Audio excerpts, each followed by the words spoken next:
On behalf of the President of the Center for Public Service Productivity and Development, Professor Sandeep Gupta, Council members, and the Director General, Dr. Chris Ebu, I welcome all of you to this month's free webinar on productivity.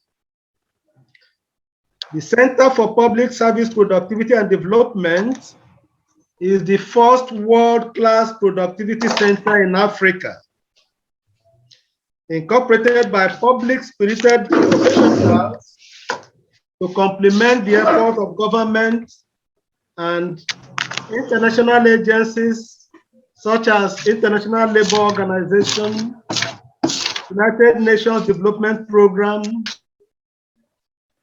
United Nations Conference for Trade and Development, Asia Productivity Organization, European Association of National Productivity Center, and Pan-African Productivity Association, PAPA. The objective of the organization is to promote the tenets of personal and organizational productivity through seminars such as this. Our topic for this month is boosting productivity with cybersecurity and awareness. Our speaker is Kenneth Okereafor, PhD. He is the Deputy General Manager, ICT Infrastructure Management Division, National Health Insurance Scheme, Abuja, Nigeria. Kampala. Dr. Kenneth Okereafor holds a PhD in cybersecurity and biometrics from Azteca University, Mexico, and is the author of the book Cybersecurity in the COVID-19 Pandemic, published recently in the UK.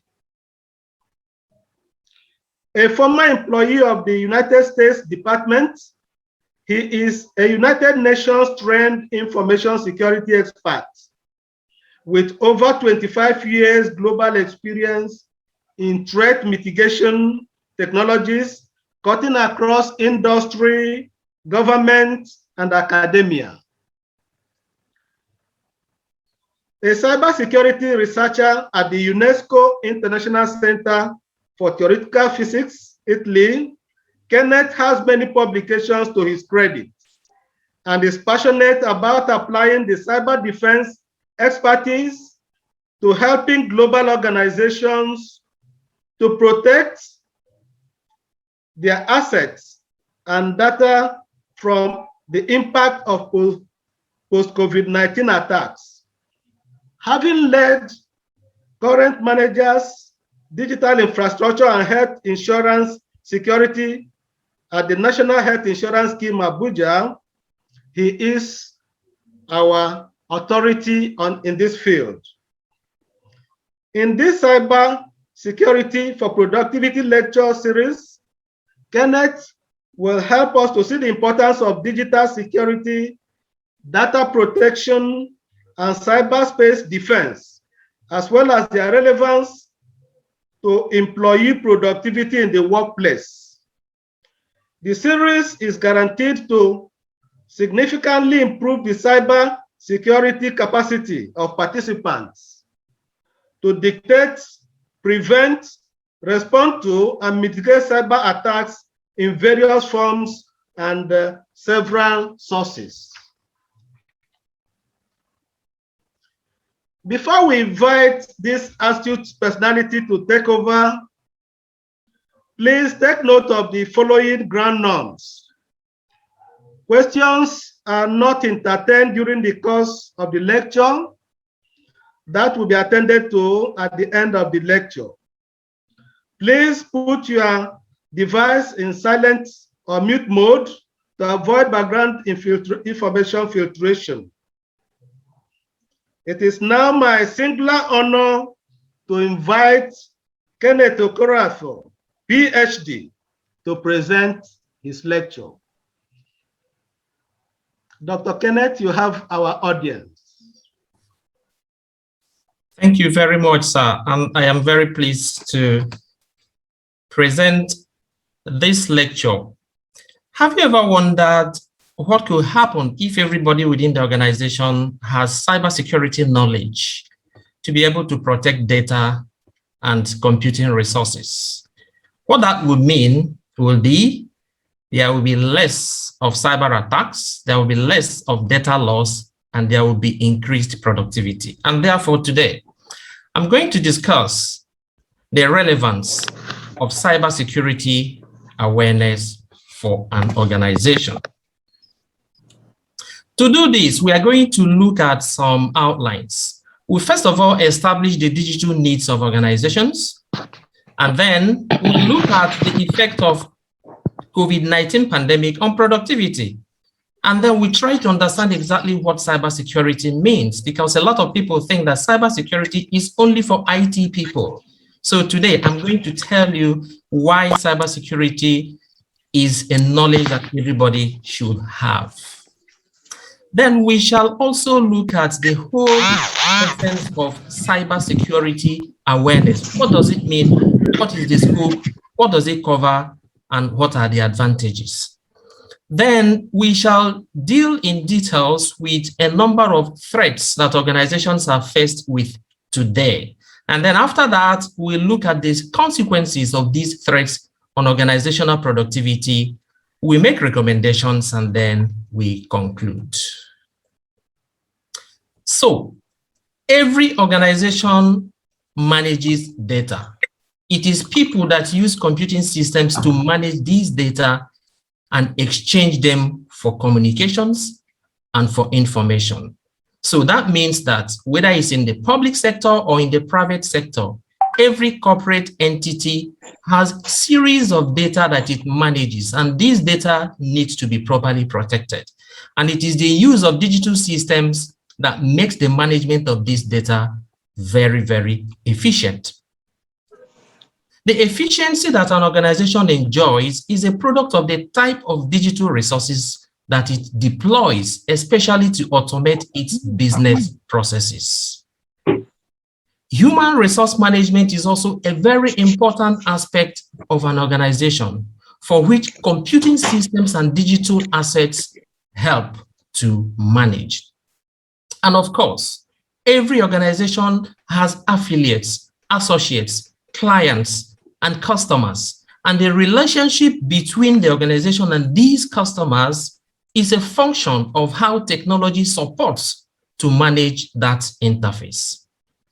And even the day-to-day processing of documents within the organization is also managed by computing devices, software implementations, cloud computing, and other digital assets in terms of the management of documents in electronic form. And above all, the overall corporate governance of an organization relies on efficient technology to reach more people faster and more efficiently. Having said this, I need us also to understand that COVID as a pandemic has had a lot of impact on productivity and on the ability of people to utilize digital resources. There are a lot of protocols for which people are meant to comply. We all now understand the entire concept of work from home, which means digital transactions now have shifted to the cloud. Remote work is now a norm. It is now a way of life. Even as I'm speaking with you right now, I know there are people connected from all around the world, and this would not have been possible without technology. But what this means also is that as technology is now being embraced, it has also increased the propensity for cyber attacks. It has also empowered cyber criminals to have more latitude to attack resources, especially those of them that are not properly protected. And that's why today, I'm going to teach you how you can increase your awareness of cybersecurity in order to protect these digital resources. And by the way, the digital behavior worldwide has changed as a result of COVID. So that means that there is now an evolution of new types of cyber attacks for which people are meant to be aware of. This is the whole essence of cybersecurity awareness. And for us to do this, we need to first of all understand what cybersecurity is. There's a lot of misconception about the whole topic of cybersecurity. A lot of people think that cybersecurity is only meant for technology people. It's only meant for people who study computer science, or it's only meant for the IT folks. No. Anybody that carries a mobile phone needs to know about cybersecurity. Anybody that uses a software in the office needs to know about cybersecurity.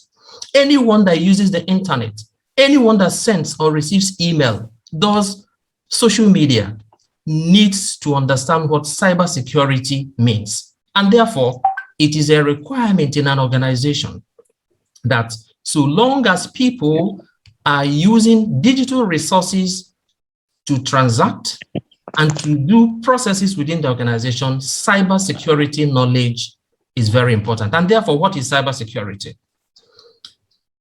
The various types of data which an organization manages, especially when these data are in digital form, they need to be properly protected.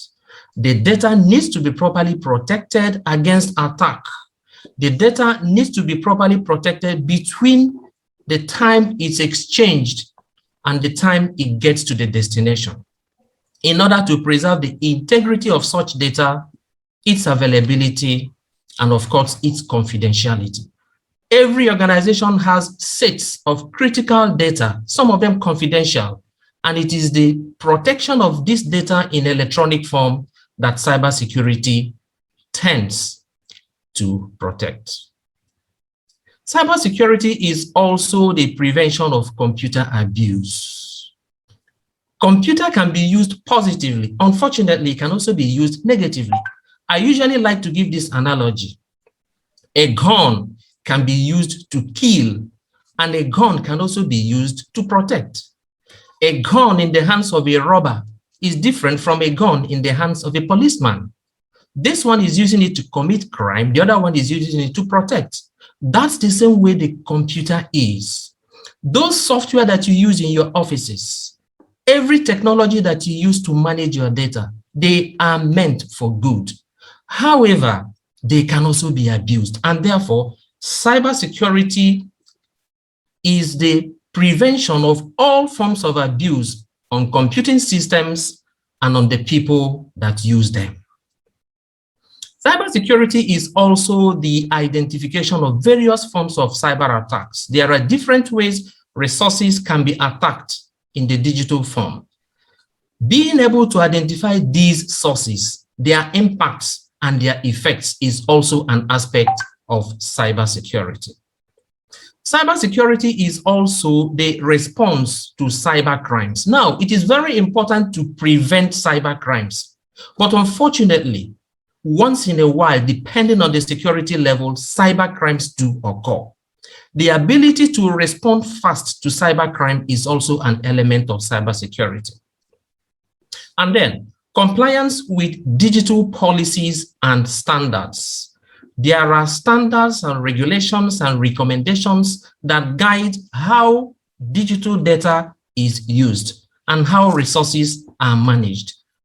The ability to comply with these regulations is also an element of cybersecurity. Now, whenever an attack, a cyber attack occurs, there are consequences.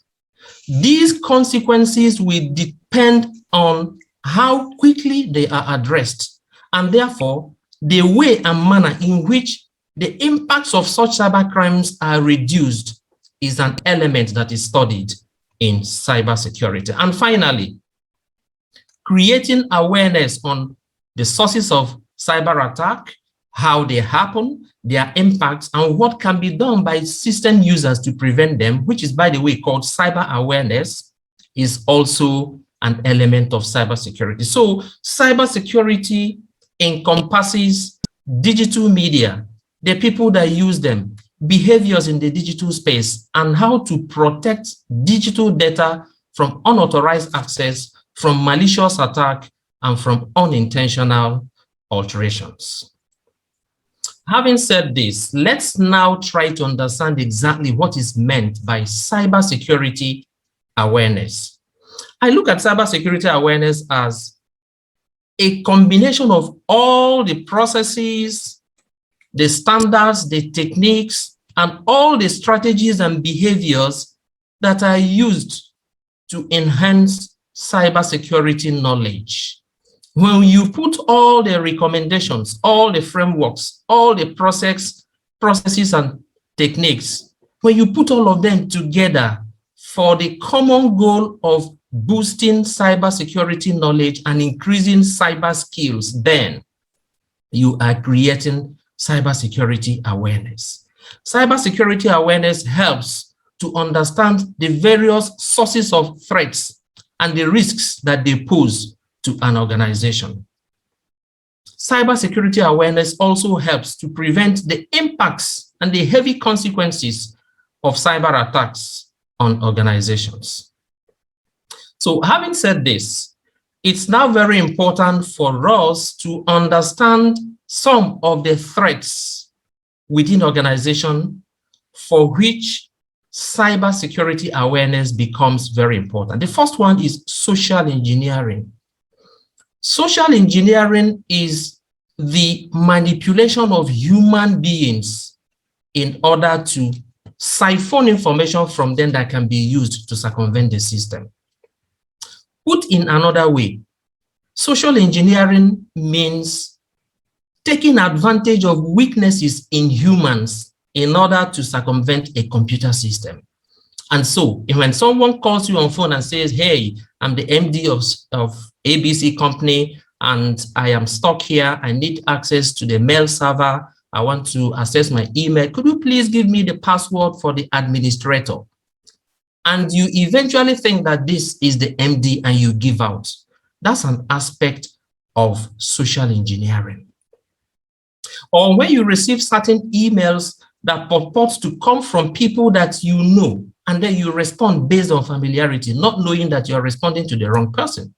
That's an aspect of cyber security, social engineering. Therefore, social engineering basically is circumventing the weaknesses of people.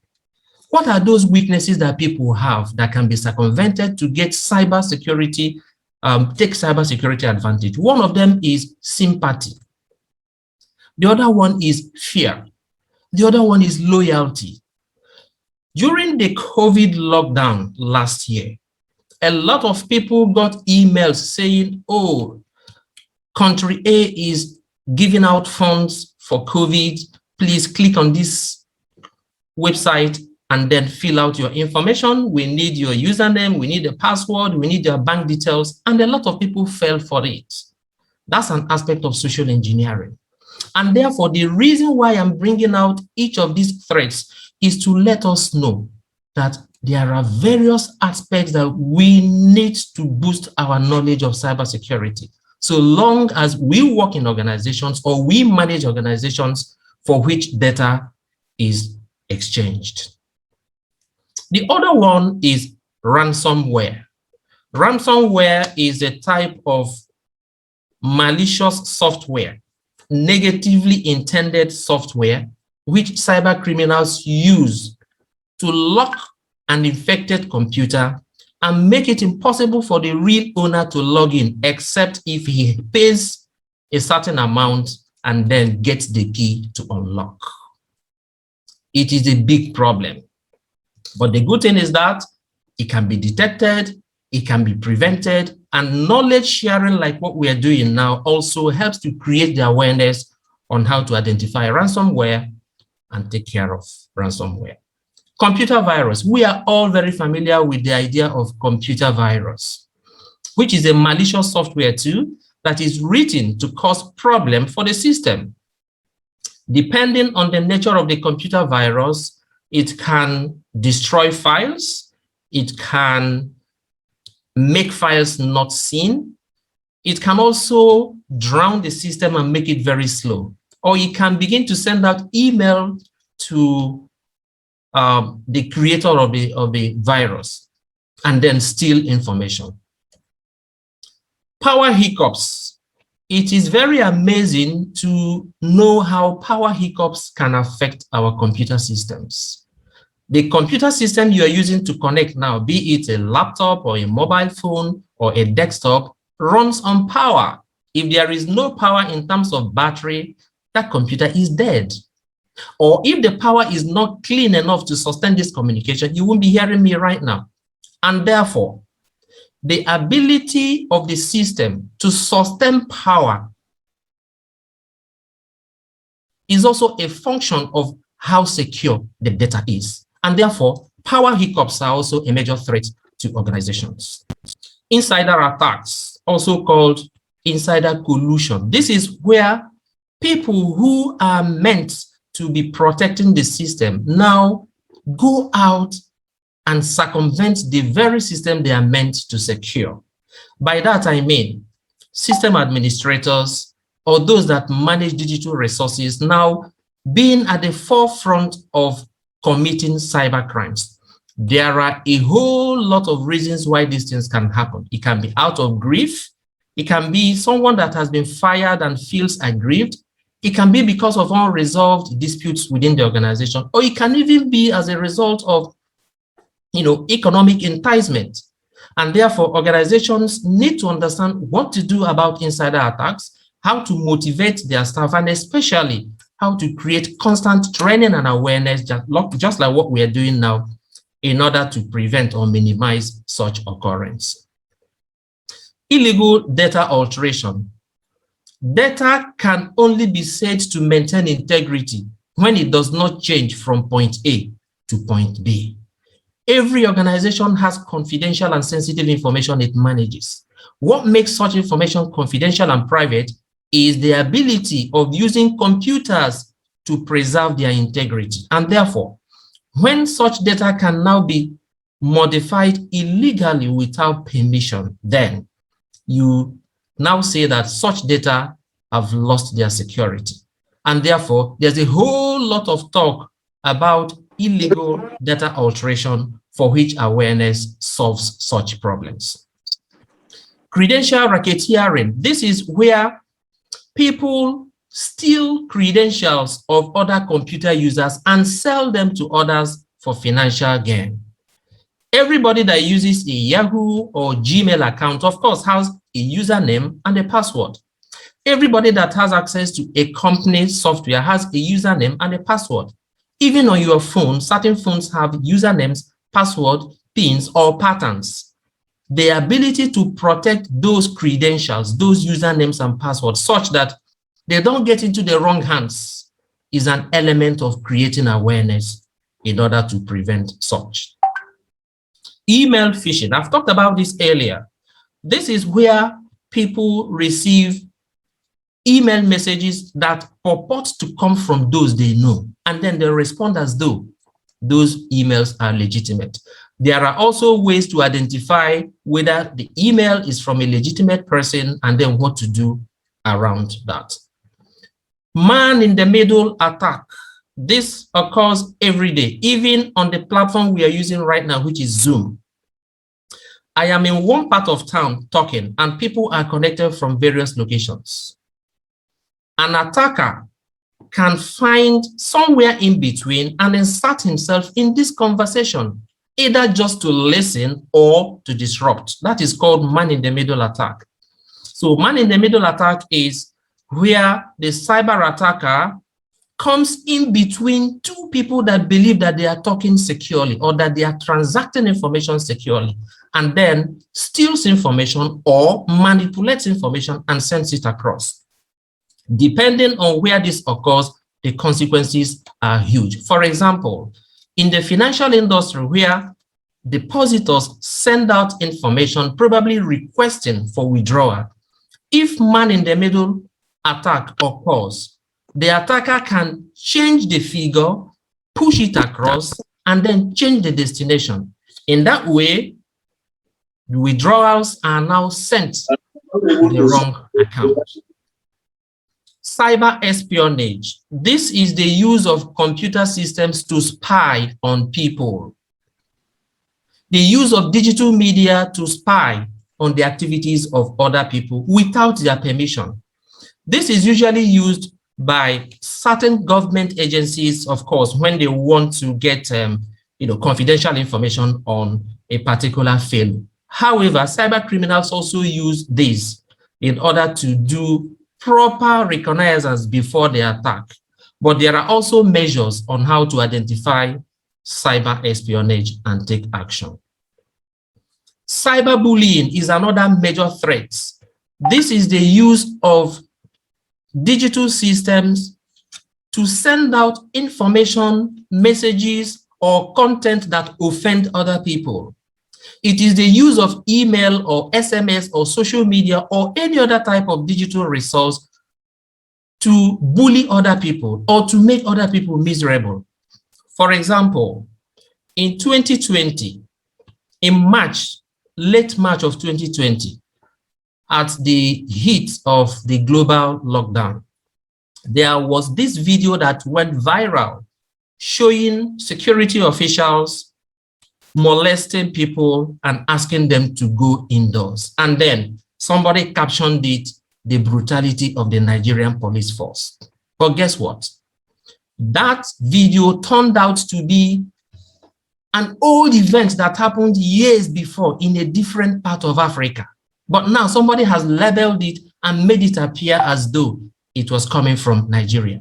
That's an aspect of cyberbullying, using digital media to send out false information to make an organization or an individual miserable or even to gain competitive advantage.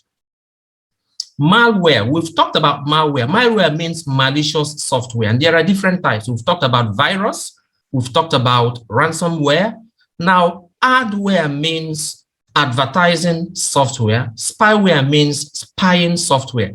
These are negatively intended software that criminals use to barge on your privacy. At times you come up and see on your system, something pops up, even without you asking for it. That's an adware. They are trying to sell an idea or market a product to you without your permission. Spyware also comes into the system and then begins to steal information and send it to the attacker. There are ways of identifying these. There are ways of preventing them. There are ways of limiting their impact. These are all elements of cybersecurity awareness. Password attack. Your password is used to protect your login or your access to a digital resource. The strength of your password and how you protect it is very important to make it effective. And that's why you are always required to change your password at intervals of 1 month or not more than 2 months. The reason is because no matter how strong your password is, there are software that can crack it. However, the smart thing that you can do is, if you make your password very strong, you are increasing the time it takes for the attacker to crack it. Some passwords can be cracked in a second, some can be cracked in a week, some can be cracked in months or years. So depending on how strong it is, you are enlarging the time it takes to crack. So the reason why you are asked to change your password is, as the cyber criminal is trying to circumvent it and to crack the password, you now change it. Therefore, his effort is in futility. Website hijack and cloning. An organization's website is its digital access to others. That's where it advertises its products and makes its intentions known. The content in a website is meant to portray the culture and the orientation of the organization. But when the website is poorly protected, it can be hijacked by cyber criminals who now go in and deposit any offensive content they like, or even make it inaccessible for legitimate users. Unauthorized information disclosure. Information can be classified as normal information or sensitive information or confidential information. Depending on the classification of information, that also determines the level of security that is put to protect it. And therefore, when information that has been categorized by an organization as confidential or sensitive goes out prematurely or to the wrong hands, that's a breach of confidentiality. It's an infringement on privacy. And this is an area where cybersecurity comes in to provide the needed awareness so that people understand the nature of data and how to protect them. Clickjacking. Clickjacking is like deceiving a user by showing him a fake URL or a fake link for which he clicks and it takes him to the wrong resource. This is also an aspect of social engineering. Then identity theft. Identity theft is more like credential racketeering, where cyber criminals are only interested in stealing the logins of people in order to use them to cause havoc. So, having said this, and having looked at the broad range of threats that an organization can face, it's important also for us to understand the impacts, the consequences of these cyber attacks. The first one is data loss. When an organization experiences a cyber attack, there is every tendency that that organization loses data. And data loss can cause service disruption depending on the services or products that the organization is interested in. These services can be disrupted as a result of cyber attack. No organization wants to pay out money unnecessarily. And that's why it's very important to secure digital assets and, more importantly, to create cybersecurity awareness, because when ransomware occurs and payments are made, it affects the organization's bottom line, and it's more like money that is spent unduly, which of course leads to serious revenue loss. Revenue is also lost as a result of the time wasted to fix the problem, the regulatory sanctions, and payments made in order to clean up the system and bring it back to normalcy. Above all, when a cyber attack occurs, an organization faces this media backlash. Imagine Bank ABC or Bank XYZ is involved, there's an incident in such a bank and it is traced to a cyber attack. What does that mean? It means that the reputation of that bank will drop. People will no longer feel safe depositing their funds in that bank. And of course, that bank will begin to lose clients. The same thing also happens in an organization, any other organization. When there is a cyber attack, the first thing that people think about is, oh, their security is poor. So what that means is that that organization is losing credibility on a daily basis. The other impact is privacy infringement.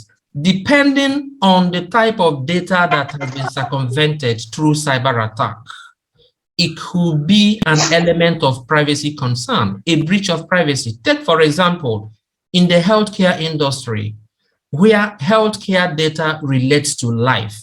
We are talking about medical data, we are talking about ailments, medical history, drugs that are prescribed for a particular patient.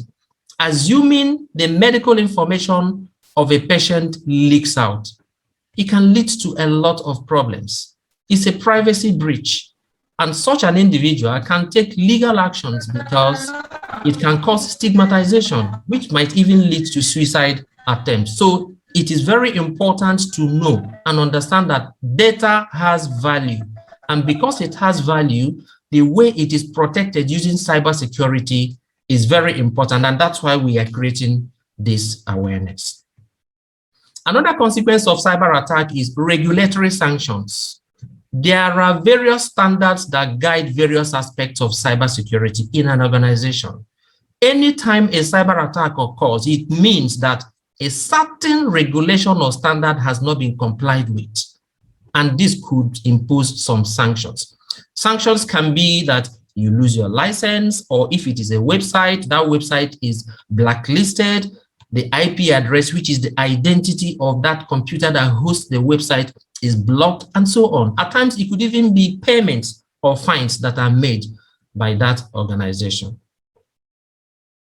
And of course, the behavior of clients will change as soon as an organization is repeatedly identified with cyber attacks. What that means is that trust between the clients and such an organization will begin to drop, because customers will now begin to feel that they are not safe to continue to transact or to do business with such organization. And of course, cyber attacks can lead to very grievous litigations. Litigations in the sense that people are aggrieved that their data has been circumvented, or people are aggrieved that an organization can no longer perform its duties because its activities have been drowned as a result of cyber attacks, and the consequences can be very huge. And of course, unfortunately, fatalities. Depending on the industry involved, cybersecurity and cyber attacks, they are very serious matters. Take, for example, in aviation, where very sensitive and critical data are exchanged between airports, between flight control systems and pilots. Assuming such data is not available at the right time, or such data has been circumvented and changed and is giving the pilot the wrong information, your guess is as good as mine. And therefore, having said this, it's very important for us to realize that wherever we find ourselves, we are exchanging data. Irrespective of the organization, we are managing one type of data or the other for which that organization holds there. And therefore, how that data is managed and how the system that manages them is preserved is very, very important. Now, to conclude, we need to understand that every organization processes certain level of data, and these data could be very critical. The digital systems that process this data need to be properly secured, because insecure systems are a major threat. Not only the system being insecure, but the people that manage the systems, the workforce, also need to be properly trained on how to utilize the systems. This is because cyber attacks have huge consequences, which we have seen. They have huge consequences. They can lead to data loss. They can make an organization lose its clients and lose its competitive advantage. They can also lead to poor or unavailable services, and so on and so forth. For this reason, it's very important for every organization to take cybersecurity seriously. Gone are the days when we say cybersecurity is only for IT people. No, it is for everyone. Everyone that uses systems in an organization to manage data, to process, to deal with clients, and to communicate information. Such people need cybersecurity awareness. And this awareness comes in various forms: training, workshops, lectures like what we are doing right now, interaction with other organizations, collaborations, even research and development in order to innovate. So with this, I sincerely thank you for listening, but I have to end with the following recommendations. 1, cybersecurity awareness and education. They are very, very key for end users in all organizations. It is very important as well to develop cybersecurity policies. These are documents which an organization develops to guide how it uses its digital information.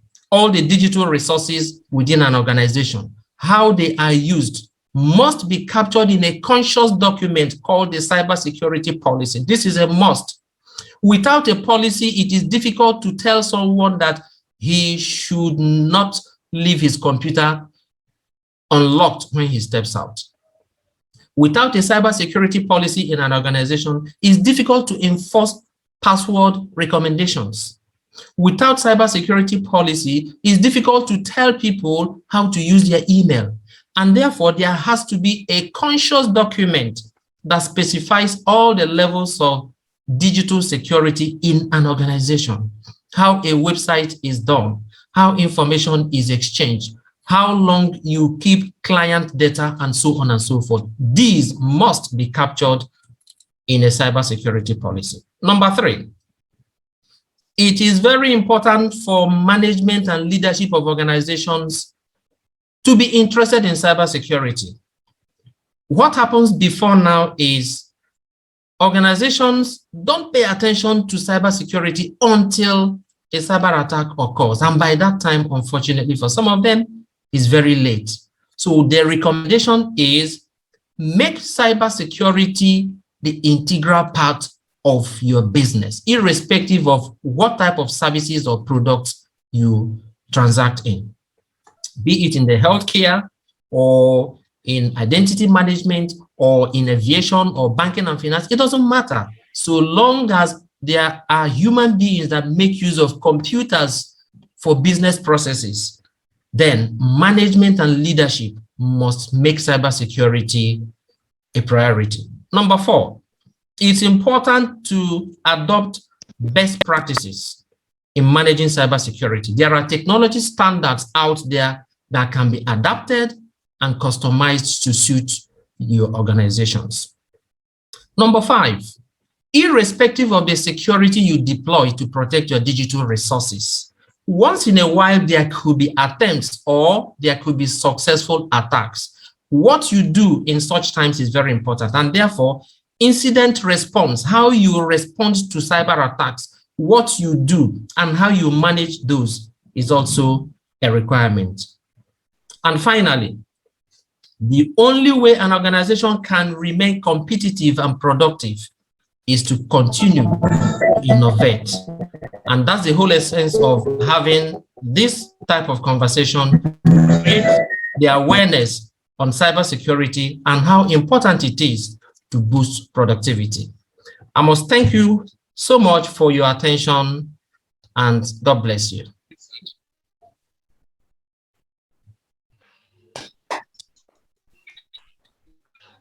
Thank you very much, Kenneth Okereafor, PhD. I think that name, that appellation now gives its real meaning.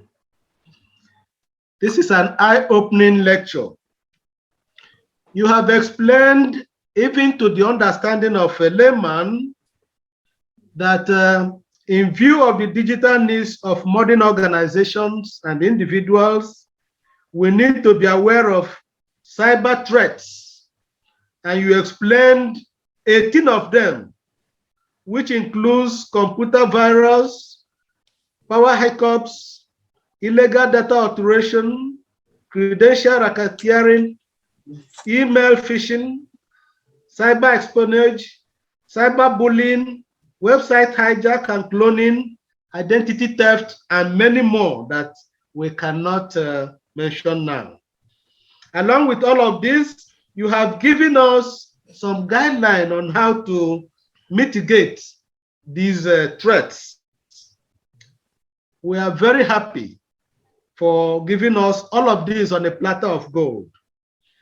We would now like to entertain questions from the audience. You will use the raise hand feature, and Dr. Okereafor is handy to answer your questions. All right, thank you, sir. I see a hand up. Francis Chi Adi, you can go ahead with your question, sir.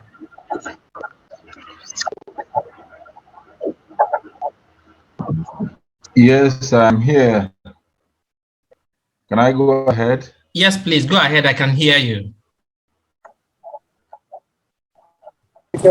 Yes, my question is, in the new technology that is up, especially in the financial world, we hear about Bitcoin, and in Nigeria, the e-naira,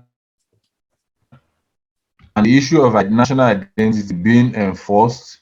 It poses a lot of the person's detail in the internet as these transactions are going on, even though there is promise of anonymity. So how can one really be sure that the level of exposure of personal identity is properly handled by some of these agencies? Okay, thank you for your question. I think we can take a little more, so we now answer them together. I see a hand of Dr. Joshua Odewale. Go ahead with your question, sir.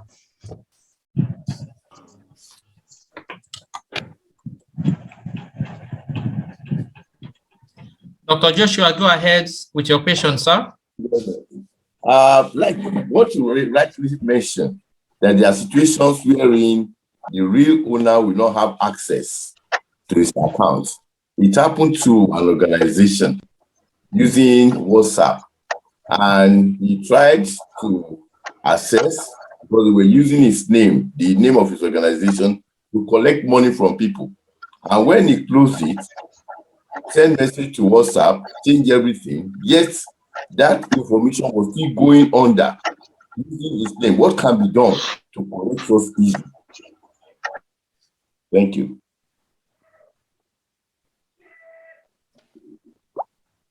Okay, thank you. So, Edward, I see your hand up. Please go ahead with your question. Okay, good morning, everyone. A very nice lecture. My question to Dr. Okereafor is most of the software and application that organizations use these days are usually third party, where someone does not have control over the source of their website and other things. I just want to ask, sir, what document or what measures can one take to protect his own organizations despite using a third-party application, sir? Thank you, sir. Okay. All right, so I don't see it. Okay, so Francis, you have a question. Francis Mora, go ahead with your question. Good morning, Dr. Kenneth. Good morning, sir. Thank you so much for your lecture. Very insightful. Good morning, everyone. My question is, can Nigerians will reach the level where one can actually sue and litigate where there is a contract or a cyber breach, information breach, unnecessary or unauthorized information sharing? Because I know in the Western world, they do have things that go that way, because we have some, like what the last speaker said, we have a lot of third-party organizations and people handling sensitive information or websites whereby they have their policies, and on some of these their policies, there are all kinds of waivers and hidden how will I put it, fine print in them. So I want to know what's the level of can one litigate?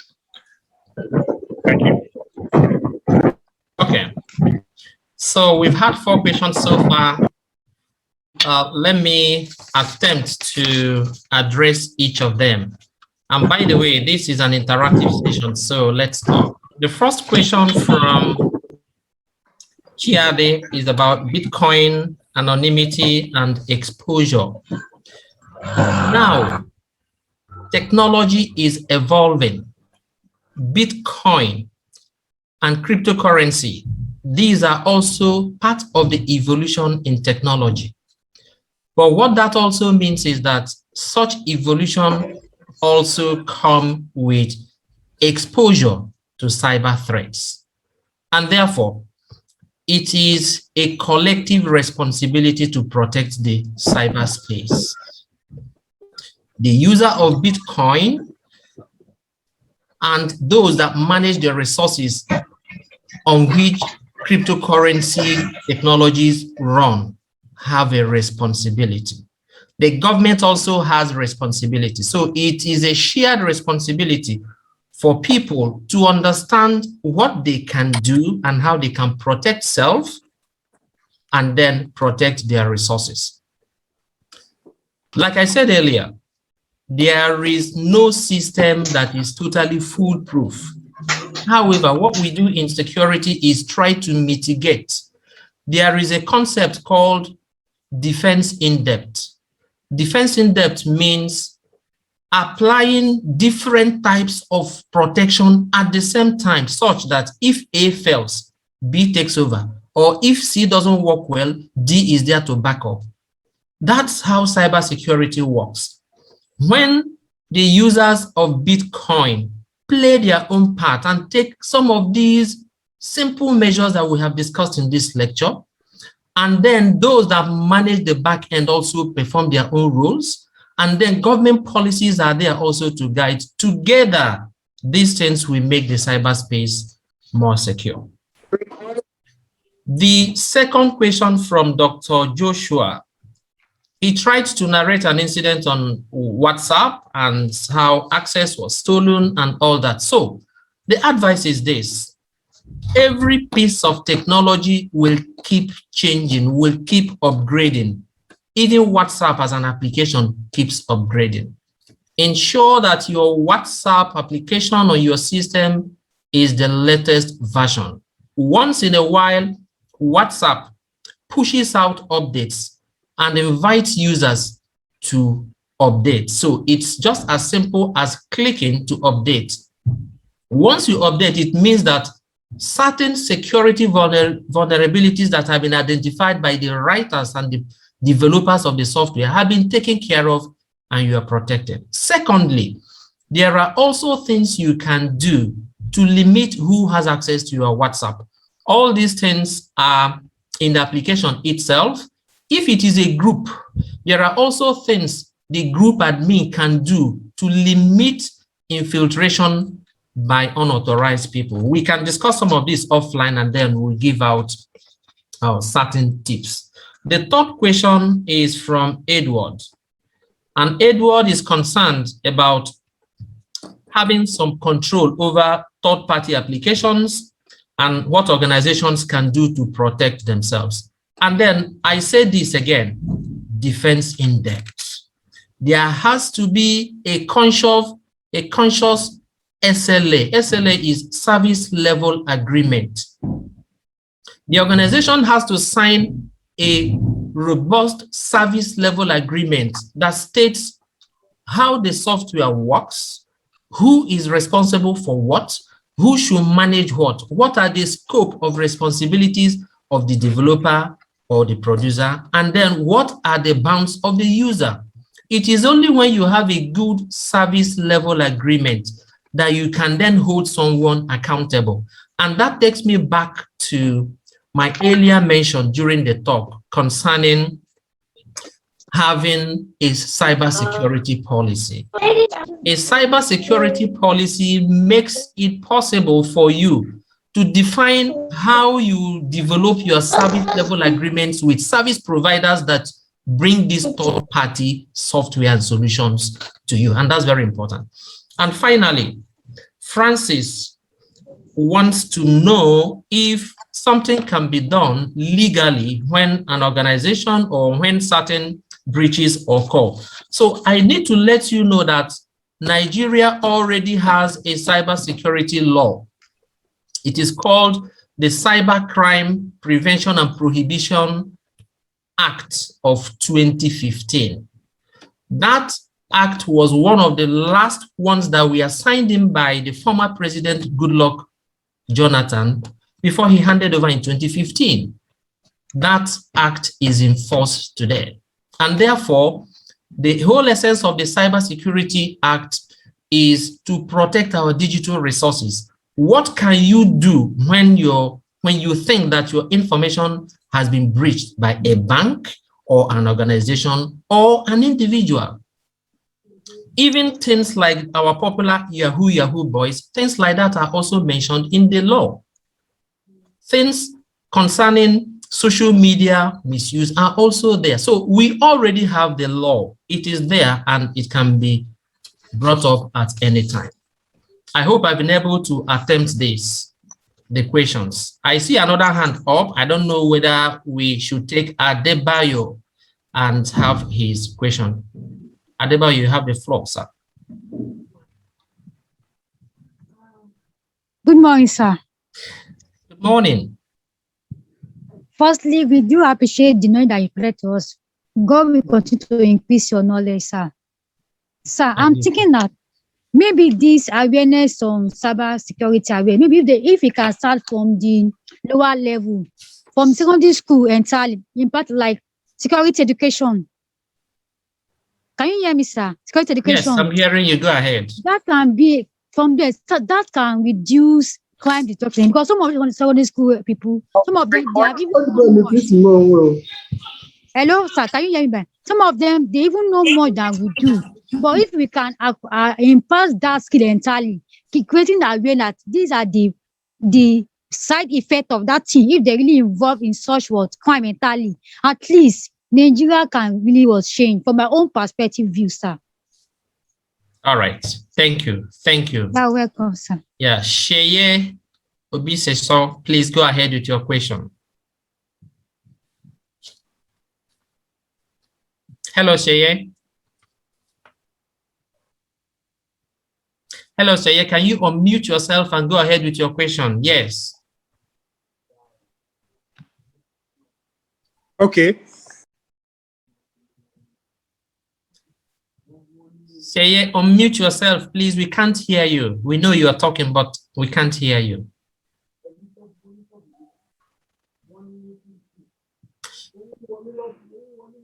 Okay, we can't. Sheye, yes, go ahead now. Yes. Okay, thank you very much. Good morning once again, and thank you for this robust lecture. My question borders on two areas. First of all, and it's slightly internal. What can you recommend for organizations to actually drive this cybersecurity policy from top down? Because oftentimes the people at the bottom layer of the organization and the middle management actually would like to drive this, but oftentimes the top management, the boards may not actually approve these policies on time or even allocate budgets to actually drive this. And these are very increasingly important issues that no matter the effort put on it and the technology available, we may still not achieve success. Now, yeah, so what's your second question? The second one has to do with internal collaborators in organizations across board.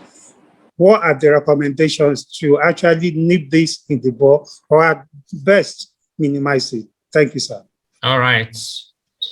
Thank you, sir. So Wilson Dadet, please go ahead with your question. Okay, good morning. Confirm you can hear me? Sure, go ahead. Okay, so thank you for the very insightful presentation. My question is short, and the question is, are there softwares that can be used to mitigate against the consequences of cyber effects on one system? Thank you. Sorry, can you repeat your question, Wilson? No, what I'm saying is, are there softwares that one can install on the system to mitigate against the consequences of cybercrime? Okay, thank you. Issa Musa Gusau, please, your question. Hello, Issa, go ahead. Hello, Issa, your hand is up. Are you there? Okay, so if Issa is not ready, please, Kenneth Ozo, go ahead with your question or comment.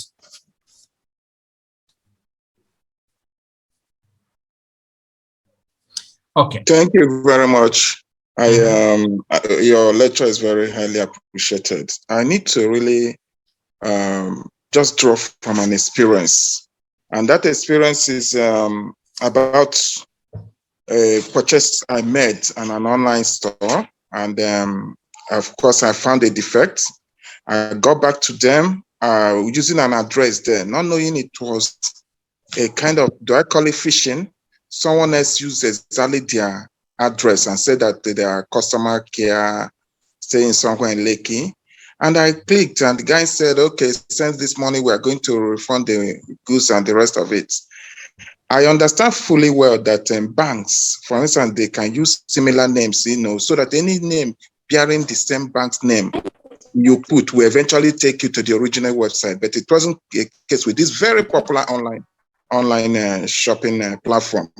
So I lost some money. I made reports. I tried to get across to them. The customer service wasn't even. They were not. Okay. Okay. Thank you, Kenneth. Issa Musa Gusau, you are on now. Can you ask your question? Good afternoon. Good morning, Doctor. I thank for the insightful lecture. Please, my question goes this way. And now that we are having some outlets giving the authority to register NIN and national ID card of a thing, some people's data are now exposed into the third party or a private sector, private registrars. Is there any way that one can at least reduce the risk? Because these people, given this, looking at the nature of the country and the society we have, I can easily sold out people's data into the wrong hand, or they can equally themselves be that criminal. What other way can we do to be that self-secured in terms of this situation if one happens to fall victim? Thank you.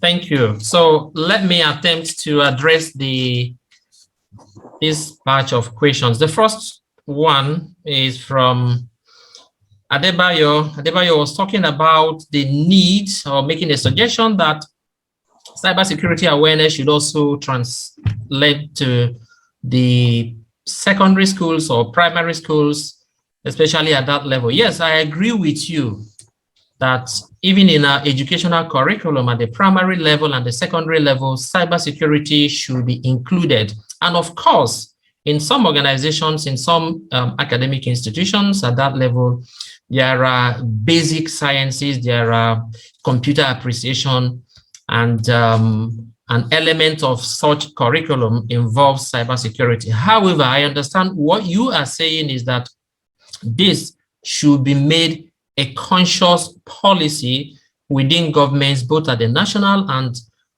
state levels, to increase that awareness at that level. I agree with you. Sheye is made two comments. The first one is about driving cybersecurity from the top, and the second one is about how to handle internal collaborators in cybercrime. So the first thing I will want to say about getting the buy-in of management is this. Remember that management and leadership, they are very busy. Management may not have the time to sit down for 1 hour and listen to cybersecurity awareness talk. But when a cyber attack occurs, it is the MD's or the CEO's job that is on the line first before any other person. So this is the smart thing to do. Most times, technology people are too technical and they are speaking languages that the managers and leadership do not understand. So my first recommendation will be tone down your communication when you are speaking to management concerning technology, concerning digital assets, and concerning cybersecurity. Use terms and words that they will relate with, and ensure that when you are communicating, make references to what could be the consequences of not taking cybersecurity action. Because when the management is not aware of what they will lose by being subjected to cybercrime, they may not act. And therefore, it is the responsibility of the system administrator or those who are communicating with management to paint the right picture in order to get buy-in. Number two, oftentimes management looks at technology and technology department as a cost center. And the reason is because Technology is not like buying diesel. Technology is not like going into an auto shop and buying a car for the office. No. You can spend 3 million naira, 5 million naira. You can spend 20 million naira to buy software, and all you get is just a series of codes. And that's all. That's the license. So it is the responsibility of those who manage technology to be able to use concrete evidences to convince management that the investment they are making in technology is real. Another thing you can also do is to organize brief technology talk for management. It can be as short as 10 minutes. It can be a 15-minute talk on why they have to protect their email. If you are able to do this, gradually you will now begin to inculcate into the leadership mind that technology is important and cybersecurity is important. Finally, it is very important to let management sign off on the cybersecurity policy. Once it is a document signed off by management, it becomes a binding document on the entire organization, including the top. I hope I've been able to address that. The second part of your question is about internal collaborators, which I refer to as insider attacks. That is where people inside the organization now come up and attack the system, or they are the ones that give out information to cyber criminals. What can be done? A lot can be done. Number one, organizations need to be very careful who they employ. Therefore, HR departments need to do proper background check during recruitment. Number two, even when people have come in, cybersecurity awareness training is a must. In some organizations, it's done once per year. But my recommendation is at least twice a year, do cybersecurity awareness and make it an element of appraisal. Whoever does not pass the cybersecurity awareness course within the organization should not get promoted.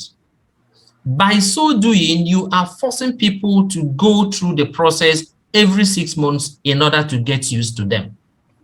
Number three, why is it that people internally aid and give out information to those outside to attack the system? The reason is simple. It's either that they are aggrieved or they are not properly motivated. Let's assume they are not properly motivated. Organizations need to find out how to balance between work and pleasure. Organizations need to have a reward system. Those who perform creditably well should be rewarded. Those who have done wrong should be punished. When these things are balanced, everyone will now know that the organization is responsible enough to identify their hard work and to take care of them.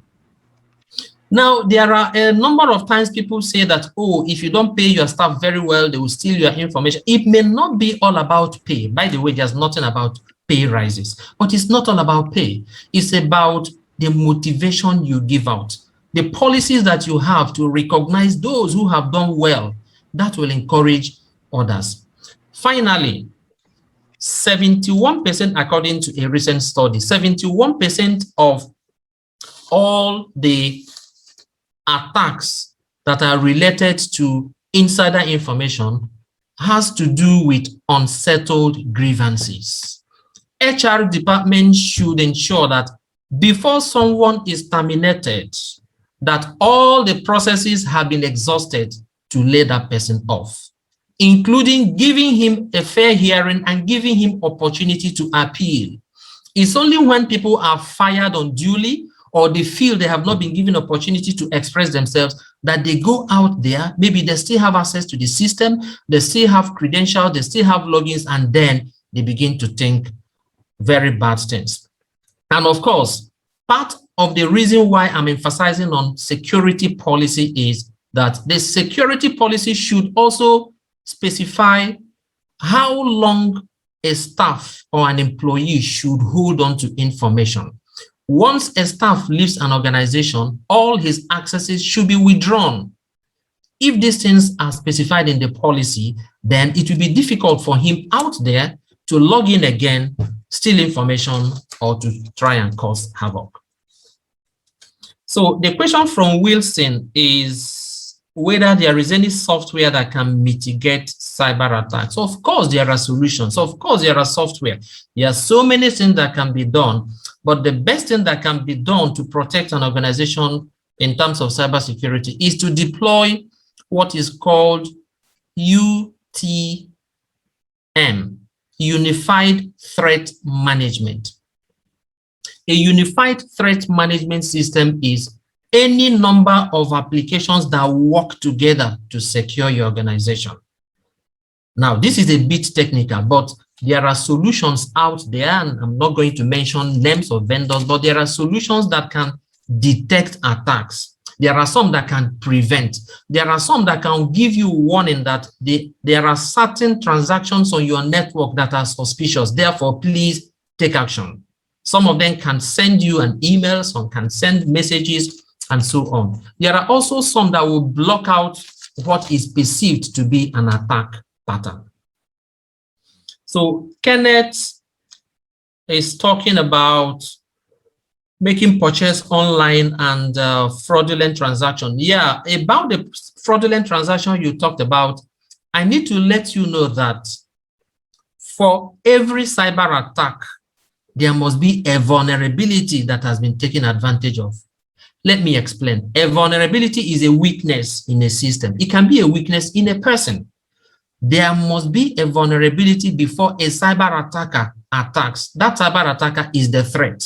The vulnerability is what he now uses to come in. For someone whose credit card has been used to commit fraud, somehow that person has unknowingly compromised. It could be as simple as responding to a fake email and the person doesn't know, and his information is circumvented.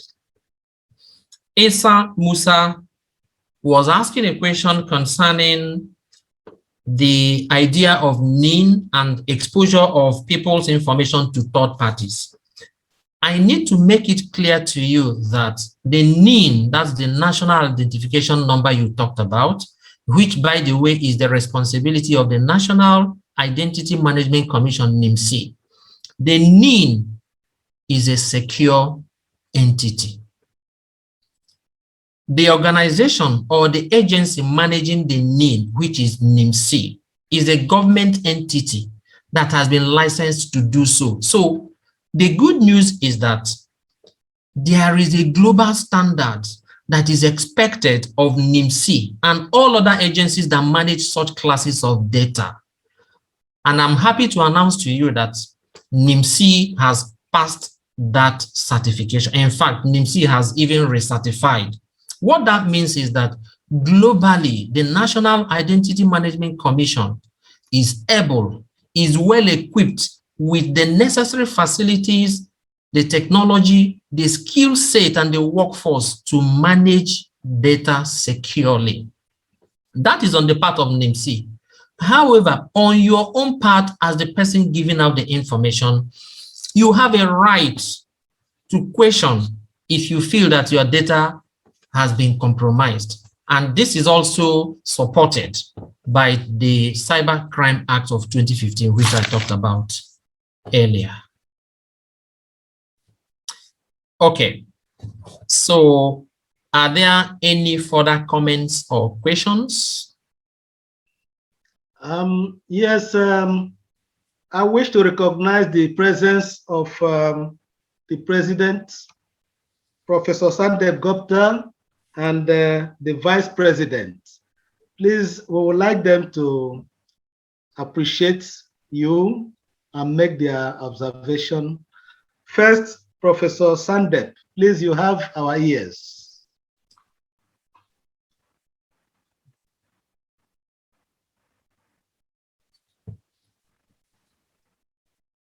Hello, Prof.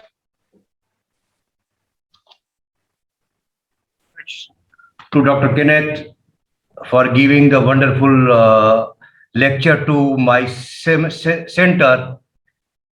Because, you know, sometimes due to lack of information, we are unable to work in a best way. And you have given how we can prevent our organization and how we can enhance the productivity by the knowledge. These two aspects is there. You have focused on both aspects. It's a wonderful thing you have given. One, what we have and how we can prevent, that is important.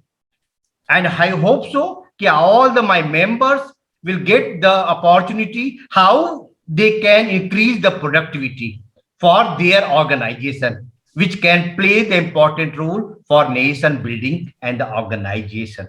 Thank you for my team and the Professor Kelechi who has invited you as a guest. Sorry, I am too much far from your country, but I want to really meet physically and say thank you to you for my organization. On the behalf of my organization, Dr. Chris and Professor Kelechi is there. They can manage your facilitation for the wonderful lecture. Thank you, sir. Thank you, Prof. Thank you, Prof. I appreciate you. Please, the Vice President, Dr. Engineer Benga, can you make your comments? Thank you very much, the chairman of this wonderful presentation in person of Mr. Kelechi Okereafor, FCP. You have done wonderfully well. We quite appreciate you. Let me also use this opportunity to thank Dr. Kenneth Okereafor for this knowledge sharing and wonderful presentation. We really appreciate you. You have done excellently well. Even the manner and your approach of answering those questions, no doubt, portrayed you as a veteran. We really appreciate your efforts. Thank you very much. Thank you, Doctor. Thank you so much. I appreciate you, sir. So we thank you very much, Dr. Kenneth. We look forward to more lectures from you when we approach again. I hope you will oblige us. Yes, sir. Then we invite all our guests to visit our website, www.centerforproductivity.org, or email us at info@centerforproductivity.org. Members will receive this lecture, both slides and videos, while non-members will receive the slides. Any participant who wishes to receive a certificate of attendance should pay administrative fee of 5,000 only to the Secretariat and drop his email for onward transmission of the certificate of attendance. We thank you all. We'll now want to the Director General, Dr. Chris, to make his final remarks.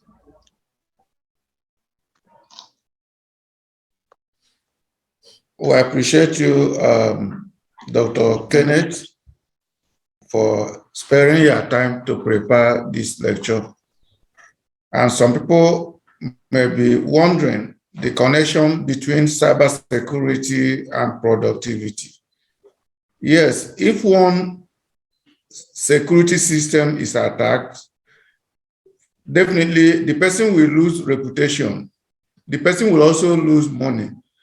And the person will also lose value because the organization will be feeling that that organization is not well secure to do business with. And at times, they can lose money that is very significant. We know when Facebook and WhatsApp went down for about 4 or 5 hours, some few weeks ago, the value of Facebook dropped by about $7 billion. So that is how far cybersecurity attack or issues can impact on your on productivity. You can also imagine if a bank server is attacked and is down and you cannot do transaction for 1 day. You cannot transfer money, you cannot receive money from your bank for 1 day. I will assure you that that bank will also lose 20%, if not more, of their value in the stock exchange. So that is how it connects productivity.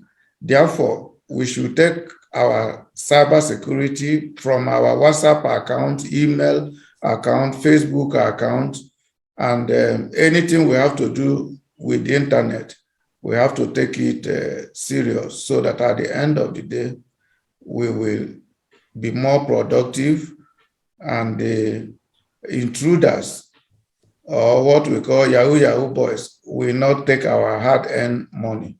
So we appreciate all the fellows who attended, and our members too. We appreciate them, and we appreciate all who have joined and will continue to relate with us to increase our productivity. Thanks a lot. Thank you very much. Thanks, everyone.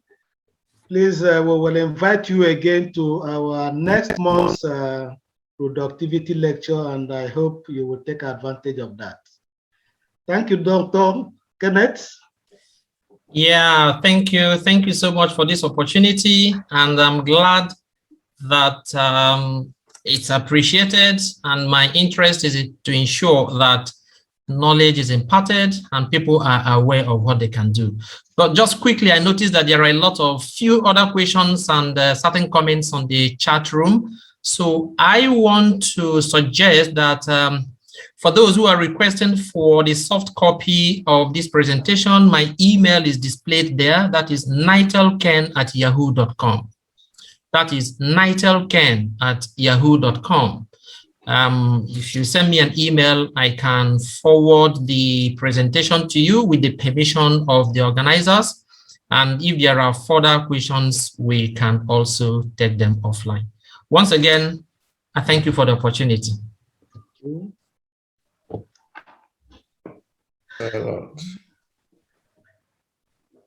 So, well done, Chris. Yeah, thanks a lot. And thank you very much. bye for now.